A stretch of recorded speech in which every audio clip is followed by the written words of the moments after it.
नमस्कार. गार्गी यूट्यूब चॅनलवर मी वेदिका आपणा सर्वांचं मनापासून स्वागत करते. आज आपण एका लेखाचं अभिवाचन ऐकणार आहोत. लेखाचं नाव आहे मोगरा फुलला. कशावरून आपल्याला काय आठवेल याचा काही नेम नसतो. परवा पुण्याहून कोल्हापूरला बसने येत होते. येताना स्पॉटिफायवर काही ऐकावं म्हणून लावलं होतं. काय त्यावर काही ऑडिओ ऐकून झाले आणि मध्येच मला यूट्यूब उघडायची लहर आली. अचानक गायक राहुल देशपांडे यांनी गायलेलं मोगरा फुलला हे गाणं आणि सुंदर बासरीची साथ असलेला असा व्हिडिओ मिळाला. डिस्क्रिप्शन बॉक्समध्ये त्या व्हिडिओची लिंक देते आहे.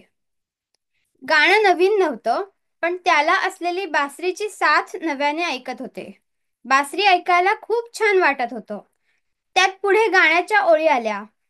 मोगरा फुलला, मोगरा फुलला, फुले वेचिता बहरू कलियासी आला. एक छोटीशी नाजूक कोवळी कळी आहे, अगदी कागदाच्या सुरळीसारखी. ती मोठी झाली आहे, काहीशी फुगीर, आणि अलगद तिच्या पाकळ्या उलगडत जाऊन तिचं टप्पोरं फूल झालेलं आहे. असं काहीसं दृश्य ऐकता ऐकता डोळ्यापुढे उभं राहिलं. त्यातूनच मला आठवलं, लहानपणी उन्हाळी सुट्टीत आजीकडे राहायला गेले तर तिथे मी पुष्कळ मोगऱ्याची फुलं काढायचे.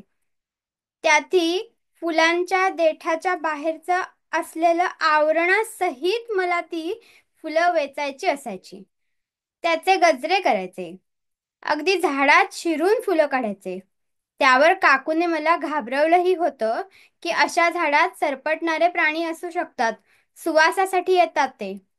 मग मी प्रतिबंधात्मक उपाय म्हणून हाताला प्लास्टिक पिशवी घालायला लागले, पण फुलं काढायचं काही सोडलं नव्हतं.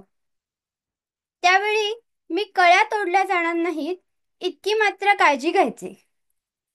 त्यामुळे कालच्या कळ्या आजची फुलं कशी होतात हे जवळून निरखता आलं. तेव्हा लहान होते.